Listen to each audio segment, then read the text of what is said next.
Il est 8h33 et vous êtes bien sur RMC et BFM TV. Bonjour Olivier Faure. Bonjour Apolline de Malherbe. Merci d'être dans ce studio pour répondre à mes questions. Vous êtes le premier secrétaire du Parti Socialiste et dans 15 minutes, Bernard Cazeneuve sera reçu par Emmanuel Macron. Ce sera d'ailleurs à vivre en direct son arrivée à l'Elysée. Si Bernard Cazeneuve est nommé Premier ministre, est-ce que vous le soutiendrez? Mais Apolline de Malherbe, comprenons-nous bien. La question n'est pas une question de casting. La question c'est pourquoi faire.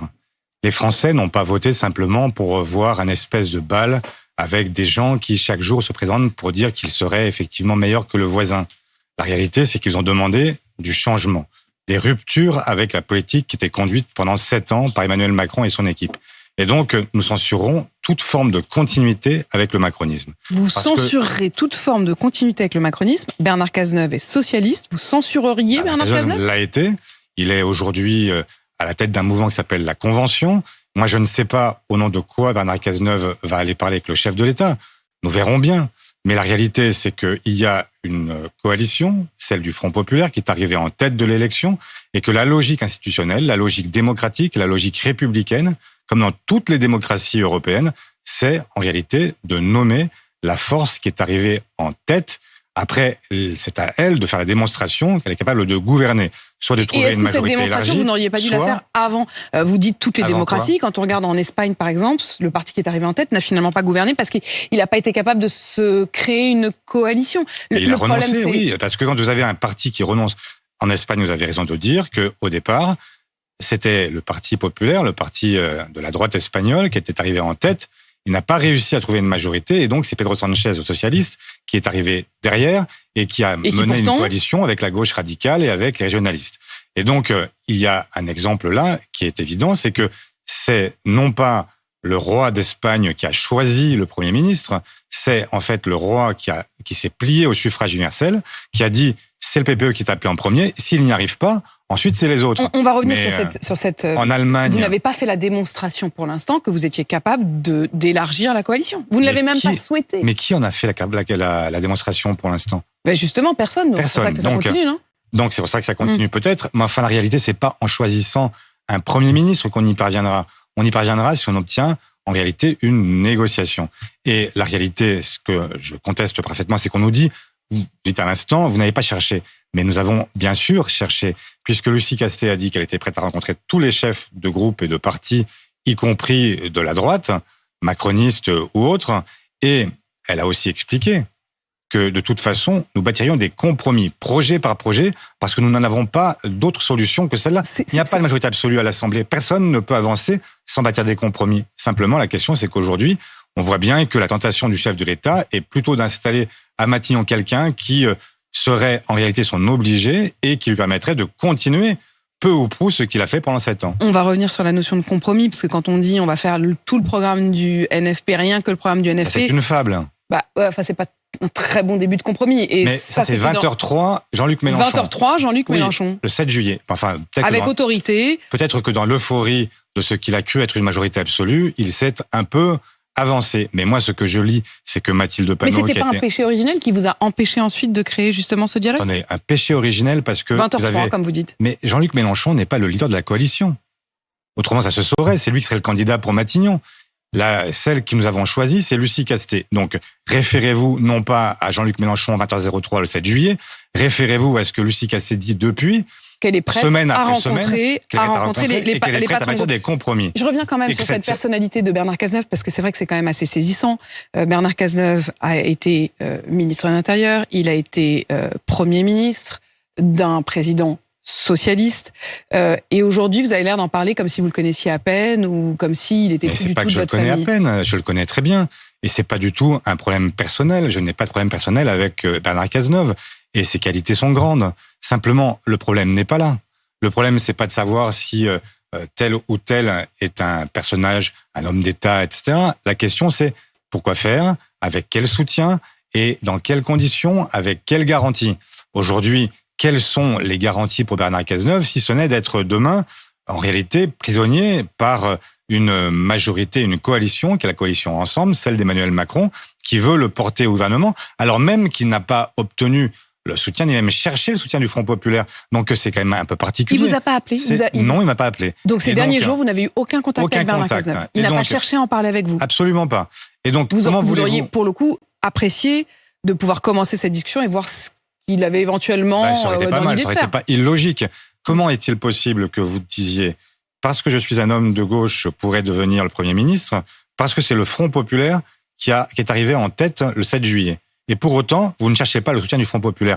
Donc il y a quelque chose d'assez illogique, comprenez-moi. C'est pas tout à fait évident d'avoir quelqu'un qui arrive et qui dit « parce que je le vaux bien ». Non, personne ne le vaut bien. La réalité, c'est que ce qu'il faut, c'est arriver à avoir une négociation. Vous ne vous engagez donc pas ce matin, Olivier Faure, vous ne vous engagez pas à ne pas censurer Bernard Cazeneuve. Vous verrez. Moi, je m'engage à une seule chose. Censuré, vous le censurerez, socialiste ou pas socialiste? Moi, je m'engage à une seule chose, c'est respecter le vote des Français. Et ce à quoi j'appelle ce matin, c'est non pas à choisir un Premier ministre sur la base de ses qualités personnelles ou de son curriculum vitae.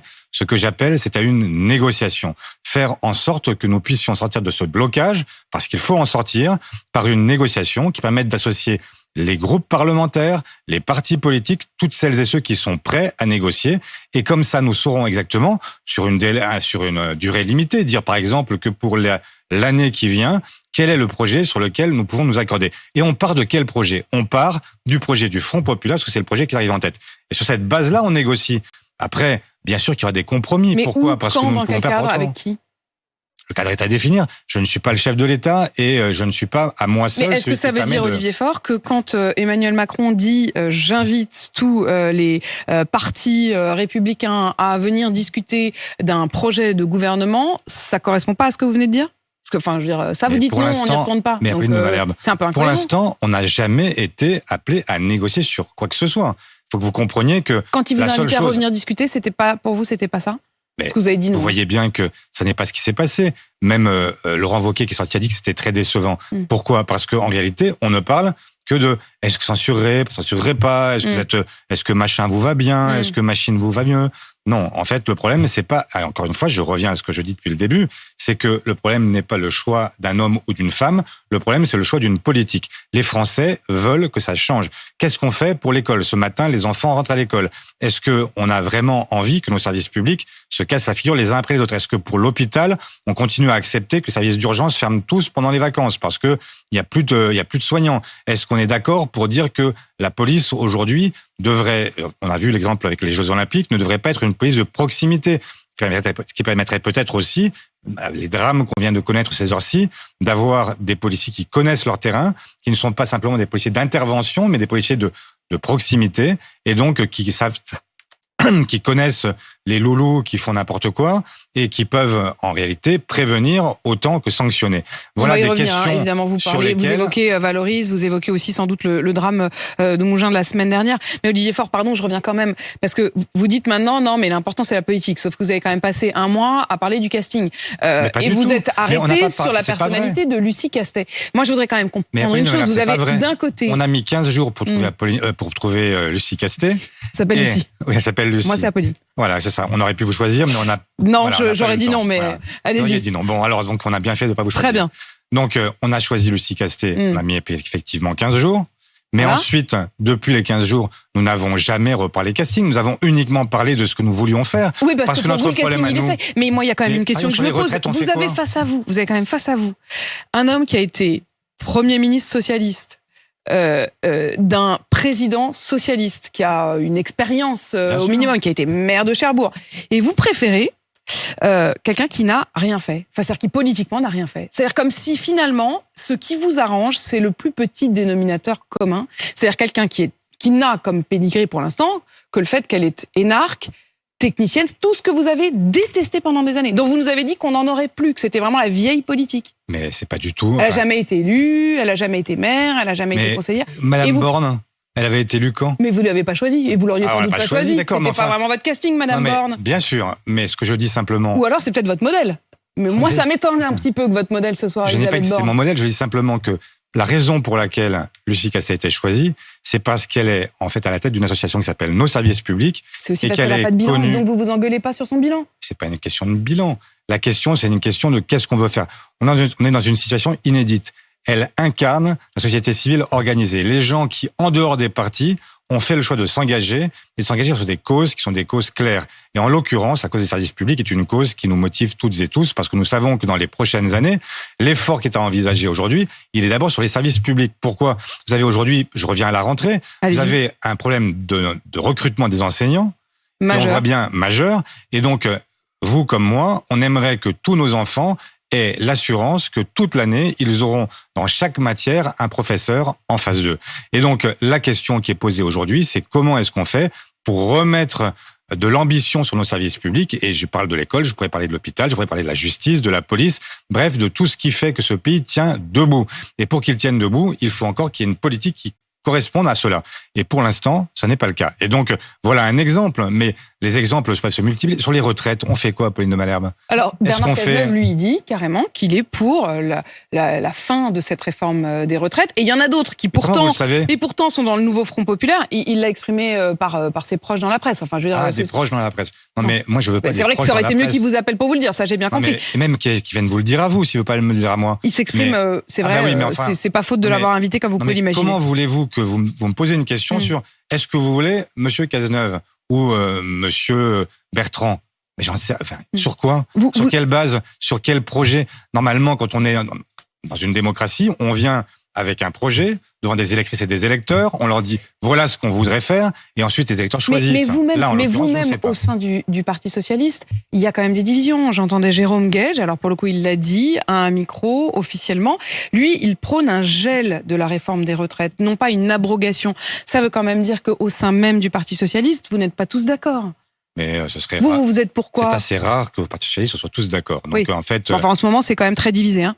Très divisé, non, c'est pas très divisé. Il y a une majorité et puis il y a des gens qui s'expriment et qui donnent un avis et ils ont le droit de le faire. Restons sur les retraites. Mais le gel ou l'abrogation? Eh bien, moi, je suis pour l'abrogation et ensuite une conférence sociale qui permette de dire comment nous le financerons. Mais vous vous rendez compte que sur ce sujet-là, il y a une majorité à l'Assemblée, il y a une ultra-majorité dans le pays et il faudrait là renoncer alors même que le Front populaire est arrivé en tête et qu'il s'est prononcé lui-même pour l'abrogation. C'est quelque chose d'inouï. Comment voulez-vous Est-ce que vous voulez que les Français continuent à voter? vous appelle là dans une heure, quand il sort de l'Élysée, et qui vous dit sur les retraites, Olivier, moi je suis pour l'abrogation, déjà ce sera une victoire pour vous. Est-ce que dans ces cas-là, vous vous dites, bon, on peut discuter?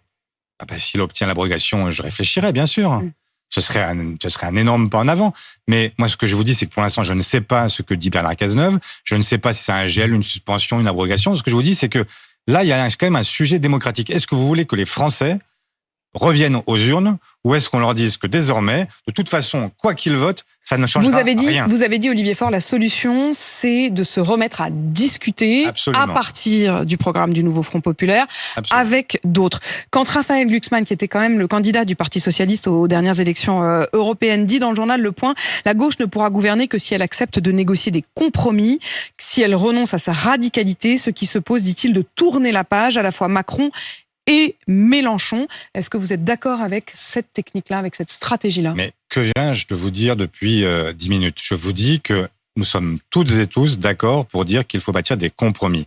C'est une obligation. Est-ce que vous seriez prêt à faire un compromis? Mais sur tous les sujets, nous y serons contraints. Est-ce que sur le SMIC à 1 600 €, vous seriez prêt à faire un compromis, au moins à un étalement dans le temps, à y aller progressivement? Mais il faudra de toute façon, nous l'avons dit aussi, compenser, parce que si on fait le SMIC à 1 600 € sans compenser pour les PME et les TPE, ce sera très difficile pour nombre d'entre elles. Mais compenser avec quels sous?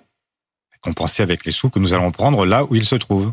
Et donc, vous savez très bien qu'aujourd'hui, dans notre projet, il y a la volonté d'aller chercher l'argent sur les très grandes fortunes, sur les très grands patrimoines, parce que vous avez un creusement des inégalités aujourd'hui qui est incroyable.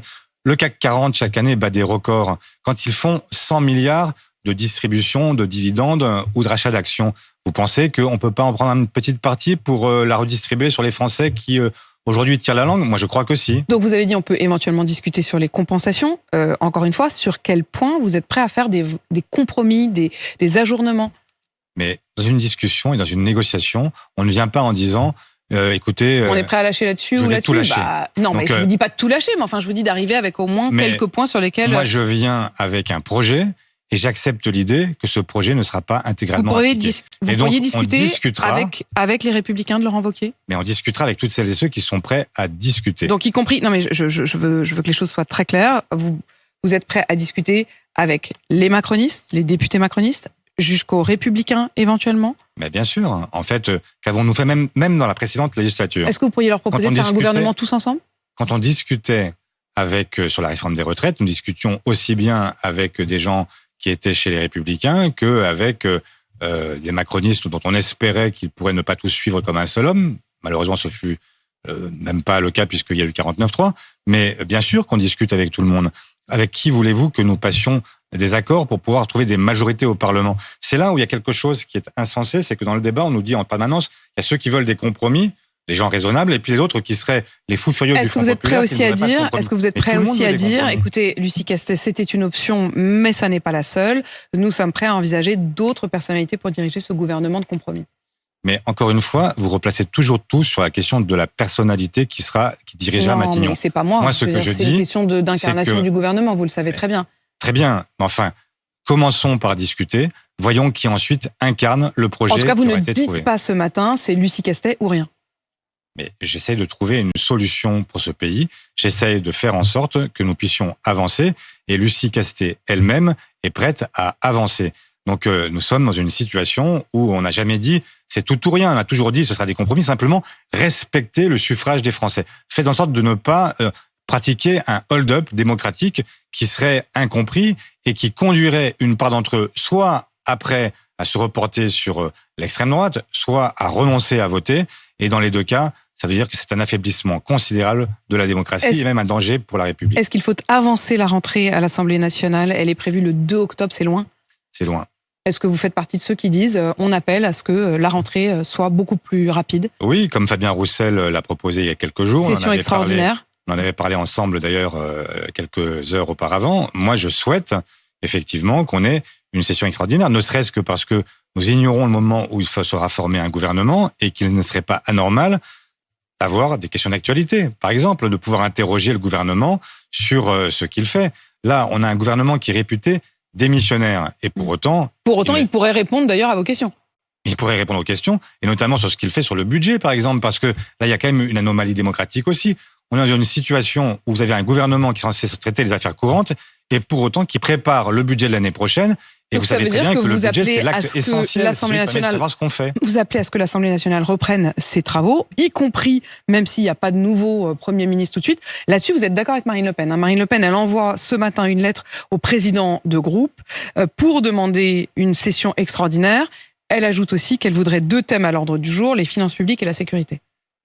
Mais c'est pas elle qui fixe les thèmes. Mais en tout cas, moi, je suis favorable à l'idée d'une session extraordinaire. Mais vous pourriez vous mettre tous d'accord en disant on demande tous à reprendre plus tôt, à reprendre la semaine prochaine. Oui, absolument. Ça n'arrive pas de ma compétence. C'est Boris Vallaud, le président du groupe socialiste, qui en fera la demande explicite lui-même. Et nous allons bien sûr demander aussi à pouvoir revenir. Il n'est pas normal que la démocratie soit en congé. Et l'endroit où elle s'exprime, c'est le Parlement. Le père de la petite fillette qui a été tuée à Vallauris. Je voudrais quand même revenir sur ces mots parce qu'ils sont très forts. Il dit merci la justice française, merci de manière terriblement ironique. À partir de demain, c'était hier, les citoyens qui n'ont pas été arrêtés en flagrant délit savent qu'ils peuvent rouler comme ils veulent, faire les fous sur la route, tuer, aucun respect pour notre fille ni pour nous-mêmes, parce que le motard du rodéo qui a tué sa petite fille a été remis en liberté. Il est juste sous le coup d'un homicide involontaire, et encore ça n'était que blessure involontaire puisque c'était avant le décès officiel de la fillette. C'est possible ça que cet homme soit en liberté?